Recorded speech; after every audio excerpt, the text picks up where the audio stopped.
علی بھائی، آج کا پہلا سوال ہے، دین اسلام میں عید کی قربانی کے پیچھے کیا حکمت پوشیدہ ہے اور اسے سنت ابراہیمی علیہ السلام کیوں کہا جاتا ہے؟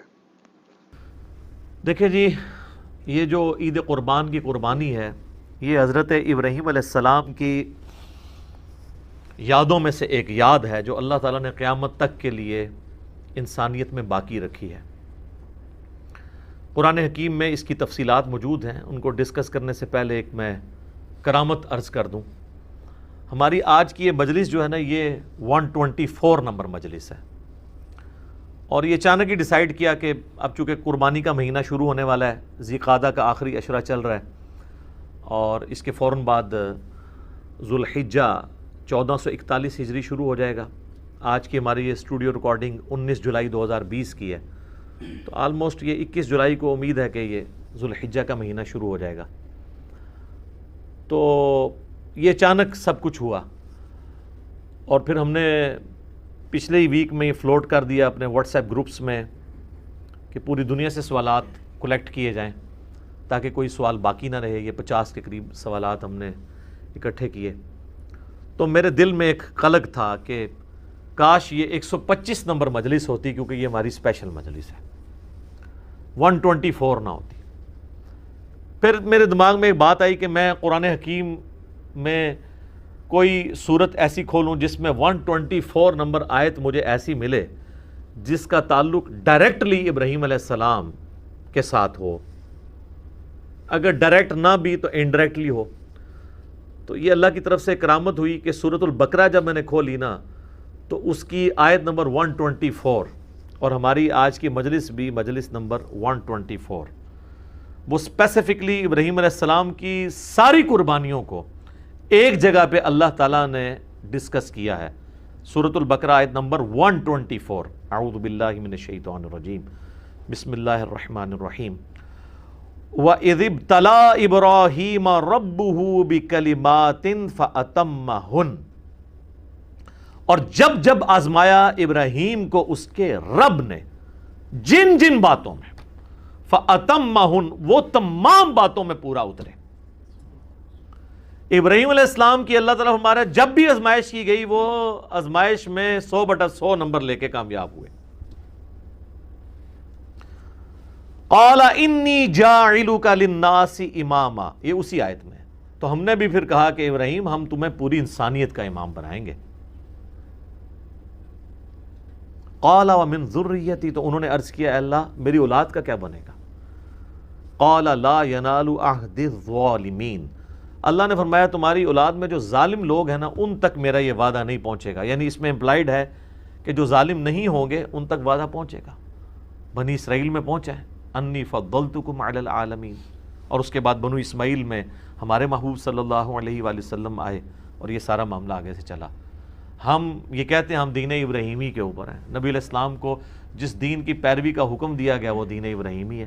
ملت ابیکم ابراہیم وسماکم المسلمین من قبل وفی ھذا، پیروی کرو ابراہیم علیہ السلام کی ملت کی جس نے تم سے پہلے ہی تمہارا نام مسلم رکھ دیا تھا، اور اللہ نے بھی اس قرآن کے اندر تمہارا نام مسلم رکھا ہے۔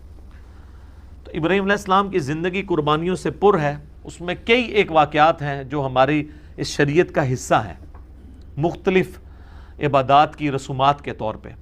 انہی میں سے ایک عبادت جو ہے وہ حج کی عبادت بھی ہے، اور اس میں اللہ تعالیٰ نے قربانی کی سنت کو قیامت تک کے لیے باقی رکھا۔ اسپیسیفکلی تو یہ حج والوں سے ریلیٹڈ ہے۔ اب جو لوگ حج کے لیے نہیں جا سکتے، صاحب استطاعت نہیں، تو ان کے لیے پوری دنیا میں سنت ابراہیمی کو جاری کر دیا گیا عید قربان کی قربانی کی صورت میں۔ تو اس کے پیچھے جو اللہ تعالیٰ نے ایک ظاہری سبب بنایا حضرت ابراہیم علیہ السلام کی قربانی کا، اس کا ذکر سورہ الصافات کی آیت نمبر 100 سے آنورڈ موجود ہے۔ پارہ نمبر 23 کے اندر ابراہیم علیہ السلام کے اس واقعے کا ذکر ہے جس کی وجہ سے یہ سنت باقی رکھی گئی، اس میں اس کا ذکر بھی آ جائے گا۔ ابراہیم علیہ السلام کے بارے میں اللہ تعالیٰ فرماتا ہے کہ جب وہ اپنی قوم کو چھوڑ کے اتنی قربانیوں کے ساتھ نکلے، ہجرت انہوں نے اختیار کی، تو انہوں نے اللہ کے حضور دعا کی، ربی حب لی من الصالحین، اے میرے رب مجھے صالحین میں سے اولاد عطا فرما۔ 87 ایئرز ایج ہو چکی ہے ابراہیم علیہ السلام کی، بے اولاد ہیں، 87 سال عمر۔ بیوی بھی بڑھیا ہو چکی ہے، 80+ ہے، اب وہ اللہ سے دعا کر رہے ہیں اللہ مجھے اولاد دے۔ 87 سال کی عمر میں ان کو اولاد ملتی ہے، اور وہ بچہ جب 12 سال کا ہوتا ہے، چلنے پھرنے کے قابل ہوتا ہے ان کے ساتھ۔ ابراہیم علیہ السلام کے بڑھاپے کا سہارا 99 ایئرز ان کی ایج ہو چکی ہے، اس وقت اللہ تعالیٰ کی طرف سے ایک حکم آ جاتا ہے انتہائی آزمائش والا۔ تو اللہ تعالیٰ ہمارا فبشرناہ بغلام حلیم، ہم نے انہیں ایک حلم والے بچے کی بشارت دی، بڑا صابر بچہ تھا۔ فلما بلغ معہ السعی، جب وہ ان کے ساتھ چلنے پھرنے کے قابل ہوا، یعنی 12 سال کی اس کی عمر ہوئی۔ اب یہ بچہ کون سا ہے اس میں اختلاف ہے، ایٹ لیسٹ مسلمانوں میں اہل سنت اور اہل تشیع تو اس پہ متفق ہیں آلموسٹ آج کی ڈیٹ میں، کہ یہ حضرت اسماعیل علیہ السلام ہے، جن کی نسل سے ہمارے محبوب صلی اللہ علیہ وآلہ وسلم پیدا ہوئے۔ لیکن اہل سنت میں ہی ایسے ائمہ ہیں جو یہ مانتے ہیں کہ اس سے مراد حضرت اسحاق ہیں، اور یہودیوں کا بھی یہی موقف ہے۔ بلکہ المستدرک الحاکم میں آپ کو کئی ایک روایتیں بھی ایسی ملیں گی، اگرچہ ان کی سند صحیح نہیں ہے لیکن اہل سنت کی کتابوں میں تو موجود ہے۔ اور اس سے بھی بڑھ کر امام طبری، ابن جریر طبری، جو اہل سنت کے پہلے مفسر ہیں، پہلے 300 سال کے مسلمانوں میں آتے ہیں، انہوں نے جو تفسیر ابن جریر جسے طبری کی تفسیر کہا جاتا ہے، اس میں انہی آیات کے کانٹیکسٹ میں وہ تو وثوق کے ساتھ کہتے ہیں کہ ذبیح اللہ جو ہیں حضرت اسحاق ہیں۔ اس حوالے سے سب سے جو انٹلیکچوئل بحث ہے وہ آپ کو تفہیم القرآن میں ملے گی۔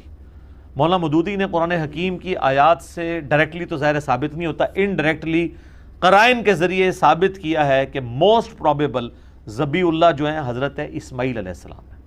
اس کے باوجود ہمارے اسلاف میں بعض لوگ حضرت اسحاق کو ذبیح اللہ مانتے ہیں، جس طرح کہ یہودیوں میں، اس سے کوئی فرق نہیں پڑتا، کیونکہ اس میں اصل میں بتایا جا رہا ہے کہ یہ ابراہیم کی قربانی ہے، چاہے ان کا وہ بیٹا اسحاق تھا اسماعیل تھا، اس سے کوئی فرق نہیں پڑتا، اصل ابراہیم کے لیے امتحان تھا، اسی پہ ایمفسائز کیا گیا۔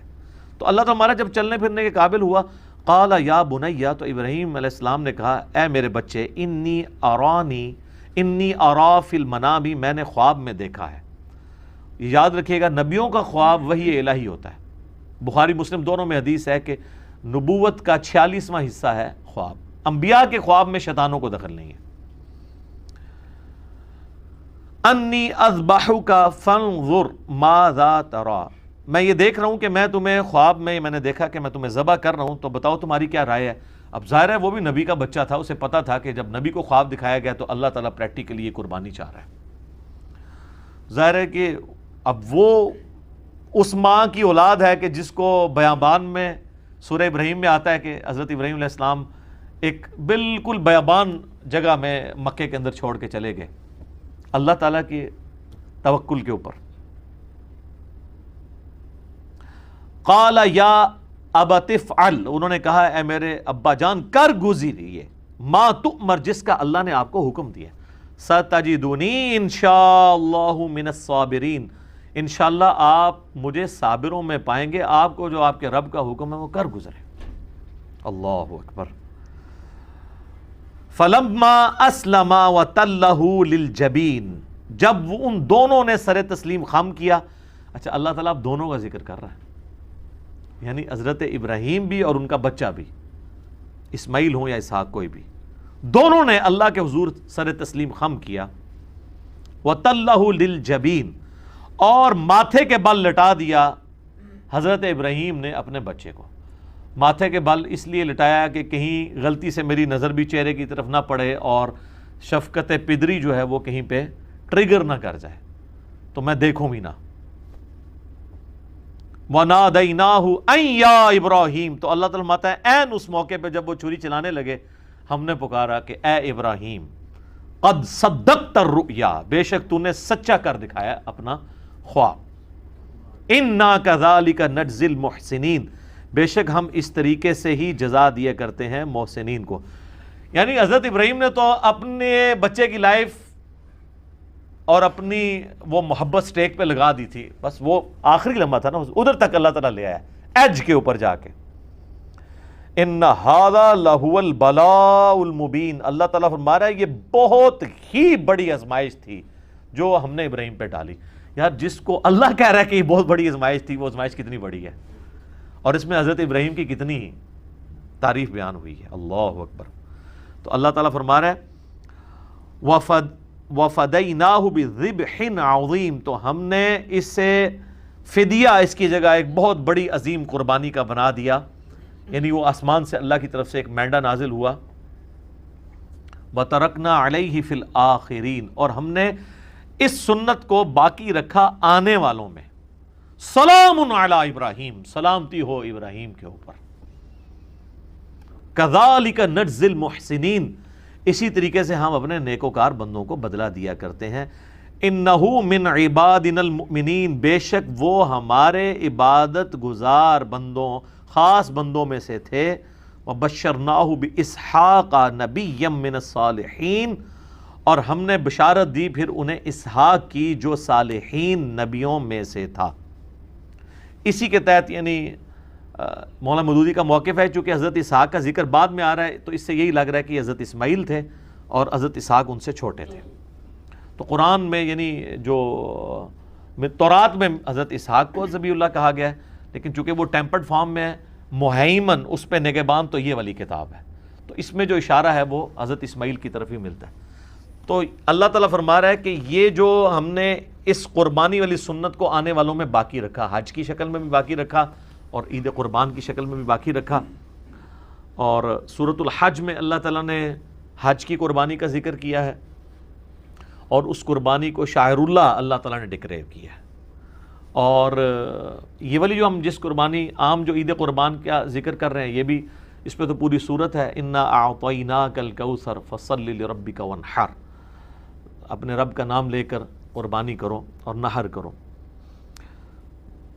تو یہ حضرت ابراہیم علیہ السلام کی یادیں ہیں جی، جو اس امت میں باقی ہیں سنت ابراہیمی کی شکل میں۔ لیکن اس میں اللہ تعالیٰ نے ایک بات کلیئر کٹ فرما دی، سورۃ الحج میں قربانی کا ذکر آیا تو اللہ تعالیٰ نے فرمایا کہ اللہ تعالیٰ کو نہ تو تمہاری ان قربانیوں کا خون پہنچتا ہے، نہ ہی ان قربانیوں کا گوشت پہنچتا ہے، بلکہ اللہ تمہارے دلوں کے تقوی کو چیک کرتا ہے۔ اسی کو سپورٹیو وہ صحیح مسلم کی حدیث ہے کہ اللہ تعالیٰ تمہاری شکلوں اور مال کو نہیں دیکھتا، دلوں اور اعمال کو دیکھتا ہے کہ کس نے اللہ تعالیٰ کے لیے کمٹمنٹ شو کی ہے، اس کا اخلاص اللہ کے لیے کتنا ہے۔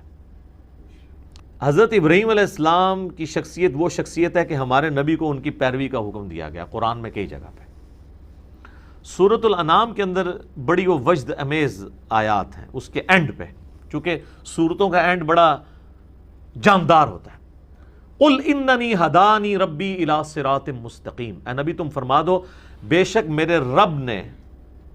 مجھے تو میرے رب نے ہدایت کا راستہ دکھا دیا ہے، صراط مستقیم کا۔ دین القیم ملت ابراہیم حنیفہ، یہ دین وہ ہے جس کی طرف اللہ نے میری رہنمائی کی ہے، جو کھڑا ہے ابراہیم کی ملت پہ، جو حنیفہ تھے، سب سے ٹوٹ کے ایک اللہ کے ہو جانے والے۔ وما کان من المشرکین، اور وہ مشرک نہیں تھے۔ سب سے بڑی ڈگری یہ ہے قیامت والے دن، کہنے کو تو یہاں پہ لاکھوں دعوے دار ہیں ہم شرک نہیں کر رہے، لیکن خواہش نفس کو بھی شرک کہا گیا۔ افرائیت من اتخذ الہہ ہوا، نبی بھلا اس شخص کو دیکھا جس نے اپنی خواہش نفس کو اپنا رب مان لیا۔ تو اس درجے میں کہ دنیا کا کوئی گناہ بھی دیکھا جائے تو وہ کسی نہ کسی درجے میں شرک کے شجر خبیثہ کی کوئی شاخ بنتا ہے۔ تو ہر اعتبار سے ابراہیم کو اللہ تعالیٰ نے محفوظ کیا ہے اور یہ ڈگری دی ہے وما کان من المشرکین۔ قل ان صلاتی و نسکی، اے نبی فرما دو کہ بے شک میری نماز اور میری قربانی، ومحیای و مماتی، اور میرا جینا اور میرا مرنا، للہ رب العالمین، اس اللہ کے لیے ہے جو تمام جہانوں کا پالنے والا ہے۔ وَبِذَلِكَ أُمِرْتُ لا شریک لہ، اور میں اس کے ساتھ کسی کو شریک نہیں ٹھہراتا۔ وَبِذَلِكَ أُمِرْتُ، اور مجھے اسی کا حکم ہوا ہے، وَأَنَا أَوَّلُ الْمُسْلِمِينَ، کہ سب سے پہلے میں اللہ کے حضور سر تسلیم خم کروں، سب سے پہلا مسلم میں بنوں۔ انہی آیات میں جو ہے نا، قل ان صلاتی و نسکی، بے شک میری نماز اور میری قربانی، ومحیای و مماتی، اور میری زندگی اور میری موت کس کے لیے؟ اللہ کے لیے۔ اب آپ ذرا اس کو ریلیشن شپ دیکھیں، قل ان صلاتی و نسکی، میری نماز میری قربانی، ومحیای و مماتی، میرا جینا اور میرا مرنا اللہ کے لیے۔ یہ جینے کا تعلق نماز کے ساتھ ہے، زندگی میں آپ نے نماز قائم رکھنی ہے، تو آپ زندہ ہیں. جو بخاری مسلم میں حدیث ہے, جو اللہ کا ذکر کرتا ہے وہ زندہ ہے, جو نہیں کرتا وہ مردہ ہے. وَأَقِمِ الصَّلَاةَ لِذِكْرِي, میری یاد کے لیے نماز کو قائم رکھنا. حضرت موسیٰ کو نبی علیہ السلام اللہ تعالیٰ نے فرمایا تھا, جو سورہ طٰہٰ میں آتا ہے. تو زندگی کیا ہے؟ نماز. اِنَّ صَلَاتِي وَنُسُكِي, اور دوسری چیز کیا تھی؟ قربانی. تو قربانی کا تعلق کس کے ساتھ ہے؟ موت کے ساتھ. اِنَّ صَلَاتِي وَنُسُكِي وَمَحْيَايَ وَمَمَاتِي, نماز کا تعلق حیات کے ساتھ اور قربانی کا تعلق موت کے ساتھ. سر یہ جو آپ جانور قربان کر رہے ہوتے ہیں نا, یہ آپ یہ کہہ رہے ہوتے ہیں کہ میں اس جانور کو قربان کر کے سنت ابراہیمی کی یاد تازہ کر رہا ہوں کہ اوریجنلی تو ہمیں اپنی اولاد کو بھی اگر قربان کرنا پڑے اللہ کے لیے تو ہم کریں گے. یہ جانور تو ایک سمبل کے طور پہ ہے, اور اس سے بھی بڑھ کے اگر ہمیں اپنی بھی جان دینی پڑی, کیونکہ اللہ تو ادھر اپنی جان کی بات کر رہا ہے نا. وَمَمَاتِي, میری موت اللہ کے لیے, بے شک میری نماز, میری قربانی, میرا جینا, میرا مرنا اللہ کے لیے ہے جو تمام جہانوں کا پالنے والا ہے. تو سر قربانی کا جو فلسفہ ہے نا, یہ بڑا, یعنی حج کا ایک ایک آپ رسم کو دیکھیں نا, جو جو اس میں رسومات ہمیں سکھائی گئی ہیں, ایک ایک جو مناسک کے اندر چیزیں آتی ہیں, وہ ہر ایک کے اندر ایک پورا فلسفہ ہے. سب سے بڑا تو احرام ہی دیکھ لینا جی, کفن کی علامت ہے جی. آپ نے انسلے کپڑے پہنے ہوئے ہیں, کوئی غریب ہے امیر ہے, سب کا سب ایک ہی لباس کے اندر ہے. ٹھیک ہے جی.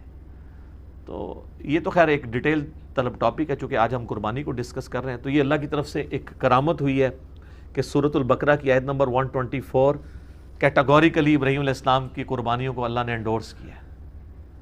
اور آپ دیکھیں سورہ نجم میں آئے تو حضرت ابراہیم کے بارے میں وَإِبْرَاهِيمَ الَّذِي وَفَّى,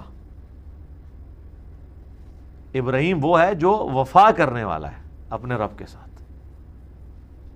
ابراہیم اللہ کے ساتھ وفا کرنے والا. تو یہ وفا ان کی ہر زندگی کے لمحے میں ہمیں نظر آتی ہے. تو آج یہ کرامت ہوئی ہے جی. 124 ہماری مجلس تھی, قربانی پہ ہے, ابراہیم علیہ السلام کے ساتھ ریلیٹڈ ہے. اور اس کے ساتھ ایک چھوٹی سی کرامت یہ ہوئی کہ ہم نے پچھلے ویک ویسے ہی ڈیسائیڈ کیا کہ جس طرح ہم نے حضرت عیسیٰ علیہ السلام کی منقبت پڑھوائی تھی, تو ہم ایک حضرت ابراہیم علیہ السلام کے اوپر بھی منقبت, مجھے شعیب بھائی نے کہا کہ اس طرح ہے میں تیار کروں, میں نے کہا جی کریں. تو اللہ کی طرف سے دوسری کرامت ہوئی کہ وہ آج ہی ہم نے پڑھوائی ہے وہ منقبت, جب ابراہیم علیہ السلام کا ذکر ہو رہا ہے, ان کی قربانیوں کا ذکر ہو رہا ہے. تو یہ دو کرامتیں اللہ کے فضل سے جمع ہوئی ہیں, لہذا ہم کرامتوں کو مانتے ہیں, منکر نہیں ہیں.